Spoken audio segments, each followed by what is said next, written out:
champions changed from the old days to the new days, where in the old days, the manager did the talking for them, or their PR guy, or the second, or the trainer, whatever.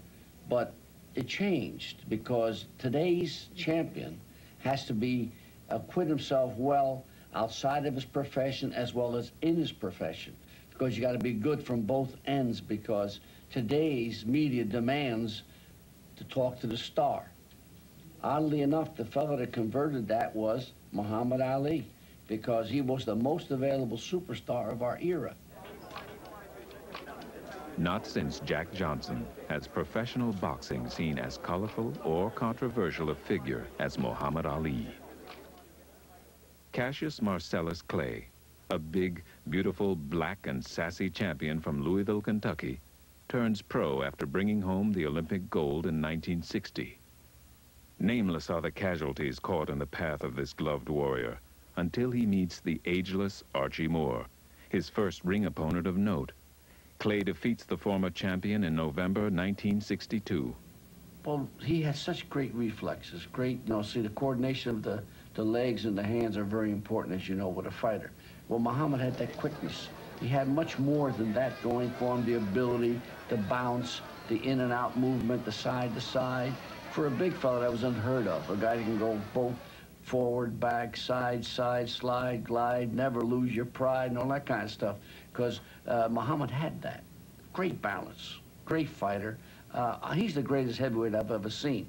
And, and a lot of people argue with that because it's a hypothetical type of question, because the guys that came from the earlier era will say they were better. But actually, our race got bigger. People don't understand that. In the old days, Jack Johnson was 6 foot, standing, on his toes.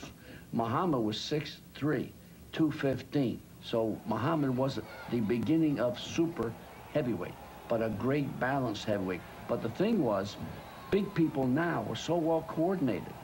We have a different thing happening right now in sports. In June of '63, he batters Britain's top heavyweight Henry Cooper until the referee stops the fight. For 19 professional fights, Clay is undefeated. No longer can the boxing establishment deny him his due. February 1964, Miami Beach. Clay faces the heavyweight champion of the world, Sonny Liston. In this waltz of heavyweights, Liston is injured and overwhelmed. The champion, an 8-1 favorite before the fight, fails to answer the bell at the beginning of round 7. The precocious young Clay is suddenly, almost unbelievably, the new heavyweight champion of the world. His new name, Muhammad Ali, sounds alien to America. His chosen religion, Islam, tests America's boast of religious tolerance. As Muhammad Ali, he continues to turn the dreams of challengers into nightmares. After several title defenses, he meets George Chuvalo in Toronto. Great footwork by Clay.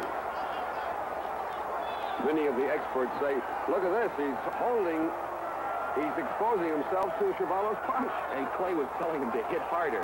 At first row, I could hear it. Clay was saying, hit harder, hit harder. Muhammad could have been great at whatever he tried. Everybody thought, athlete, tight end, could have been something else in another sport.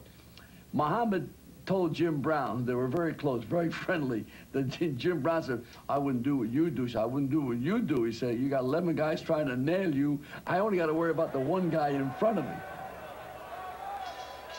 Ali wins a unanimous decision in Toronto. On April 28, 1967, Ali shocks the nation by refusing induction into the armed services.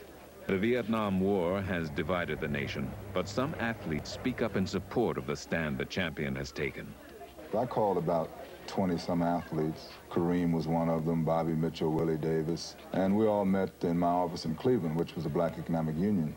And it was so funny because the night before I talked to Ali, and he made it very clear that he was not going into service. But I carried the meeting on anyway, and we got in the office, and he tried to convince a lot of guys to become Muslims. And they were all telling him the different pros and cons of not going into service. And finally, we decided what we'd do is come out And as a bloc, as a unit, we would support his stand strictly on his religious beliefs. So when we came out, we presented that united front to the press, saying that we were totally with him because as a Muslim, he felt that he should not go against his religion and go into service. More than 3.5 years pass before Ali fights again. In the interim, America's attitude toward the war in Vietnam changes, and Ali becomes a symbol of that change. When a federal court judge throws out the decision that banned the champion from boxing at the peak of his career, Ali returns to the ring to meet Jerry Quarry in Atlanta, Georgia.